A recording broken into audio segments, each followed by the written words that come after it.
City Council has decided that Miles Street East isn't the right location for a temporary homeless village. Good evening and thank you for joining us. Council shot down that location for the village yesterday after a lengthy discussion at last night's meeting. But it doesn't mean that the project is done for good. Vasilios Bellos was at the meeting. And Vasilios, what's the next step? Well, after voting down the Miles Street location, Riley, City Council directed administration to look at other potential sites in the city, even if they don't fully align with the initial village criteria. It certainly takes having the site operational by late April off the table, with some councillors now fearing another summer of significant challenges responding to homelessness. A major decision on Thunder Bay's response to homelessness. If we don't support this location this evening, it will be the status quo. It'll be the same chaos. It'll be the same fear. At Monday's meeting, City Council debated the controversial 80-unit Miles Street East location for the temporary homeless village. It has a $5 million price tag to get up and running, with City Manager John Collins saying the site is recommended because it's near social services and meets a number of safety criteria. They're going to be fed. They're going to have access to clean washrooms. They're going to be able to shower. They're going to have clean drinking water. And they are going to be in units that are fully climate controlled. The discussion saw a range of concerns and benefits of the site brought forward by councillors. We also need to represent the people with tents. Councillor Shelby Chung voted in favor of the Miles Street location and believes the village would be more beneficial compared to encampments for the homeless. We can have the security we need, we can get those people access to things and move them onto the housing continuum. This is not a municipal responsibility. Mayor Ken Boshkov was one of the votes against the Miles Street location, saying higher levels of government should be the ones taking more responsibility. Staff, people, continuous resources, construction of buildings, those kinds of things. It's going to be extraordinarily expensive. The Miles Street Village ultimately lost on an 8-5 vote, with some around the table now fearing there'll be no improvements to the homeless issue next summer, with others praising the move, believing it would have caused challenges for the South Core. But this isn't the end of the discussion. We would still like to compare it to the criteria, but we will not exclude any site because it does not satisfy one of the criteria. Council has now tasked administration with looking at other potential sites for the homeless village, even if they don't completely meet administration's criteria. That could mean a site with fewer units that's further away from social services. There's no timeline for that information, but it's now certain a village won't be up and running by April. Vasilios Bellos, TBT News. Some good news on the local housing front came during last night's City Council meeting. Thunder Bay has officially exceeded its 2024 housing target. I'm happy to report this evening to Council that as of October 31st, our housing starts, that is to say shovels in the ground, not just building permits, is 241, which is 132% over the target for the year. This means Thunder Bay will receive about $1 million next year through the province's Building Faster Fund. Ontario established that fund last year to promote growth across the province. The money can be used by the city in 2025 for housing enabling infrastructure and other costs related to community growth.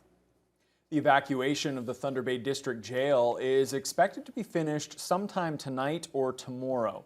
The main boiler broke down yesterday morning, forcing a backup system to be used temporarily.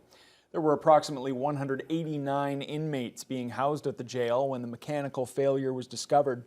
An undisclosed number of prisoners were transferred to the Thunder Bay Correctional Center on Highway 61.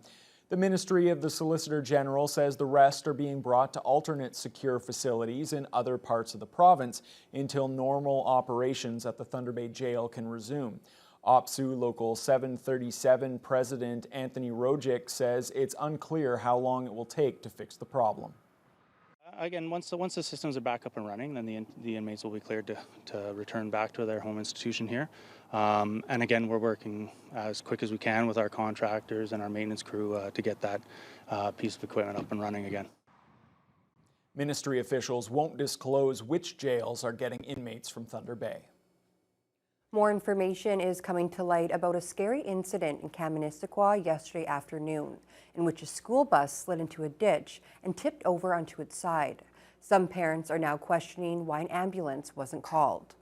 The bus was carrying 12 students on their way home from Kakabeka Falls Elementary School when the mishap occurred on Ellis Road.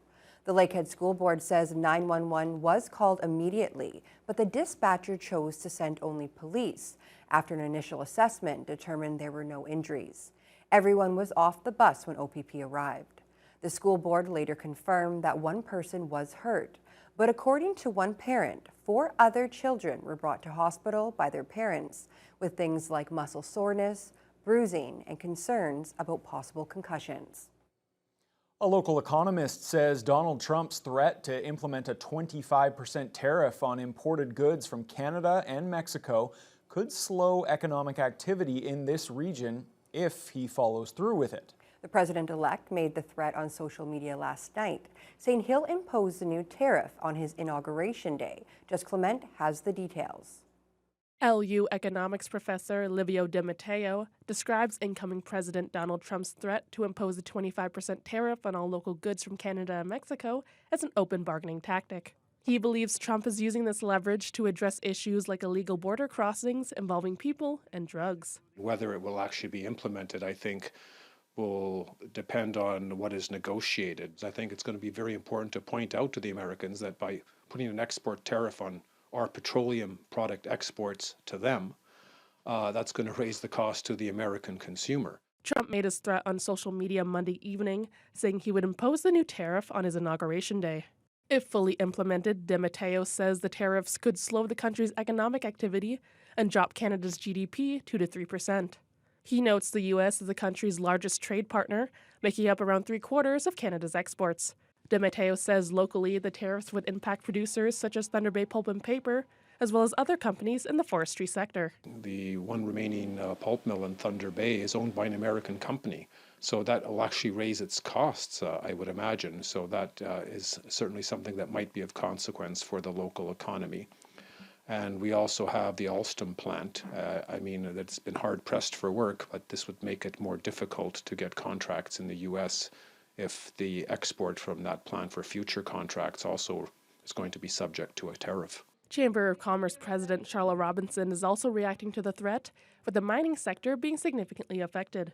She feels the Canadian government needs to be ready for anything and believes Ottawa and the province will be united in trying to protect Canadian and Ontario interests. I have no concerns that they will be working together to have a strong voice to all of the U.S.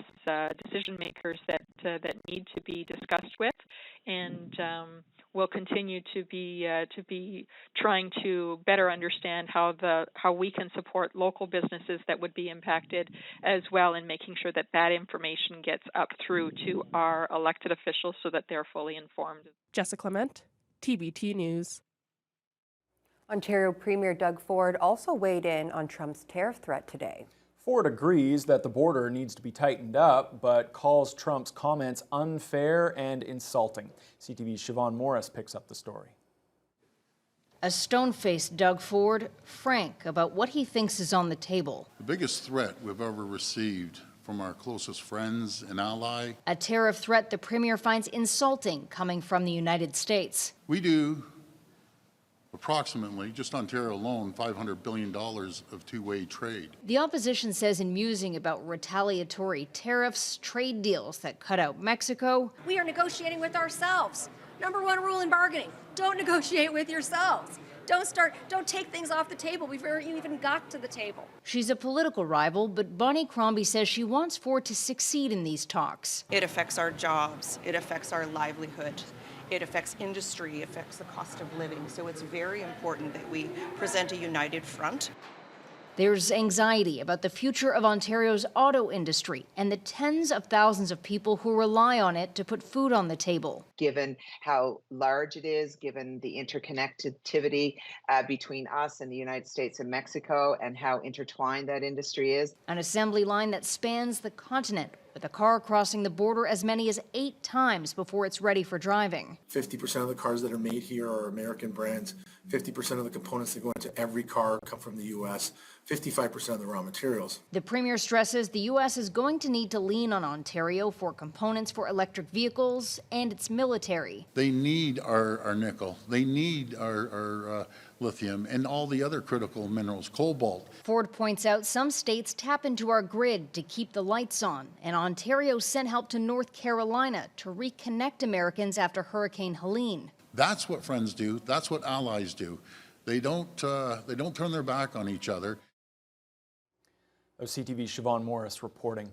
2 people from Western Canada face numerous charges after Kenora OPP and Treaty 3 police confiscated more than $1 million worth of drugs last week. A search warrant was executed at a rental property in Pellet Township.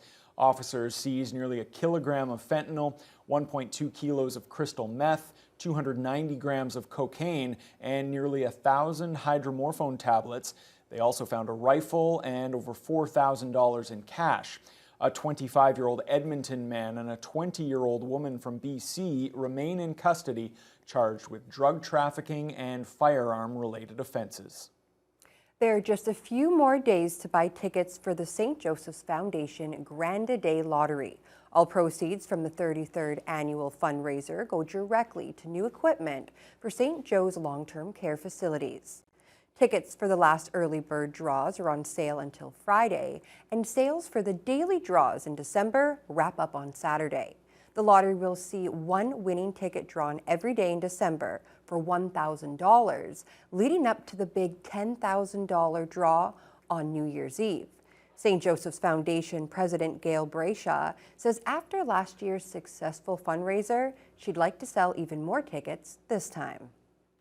We would really like to sell out. We know that's a lot of tickets to sell in a very short period of time, but we know that Thunder Bay is always there to support all of the great organizations that do good work in our community. Tickets are available online at sjftb.net/GAD, or you can give us a call, 807-768-4440, or as I said, come in and see us in the office at 63 Carey Street in St. Joseph's Heritage.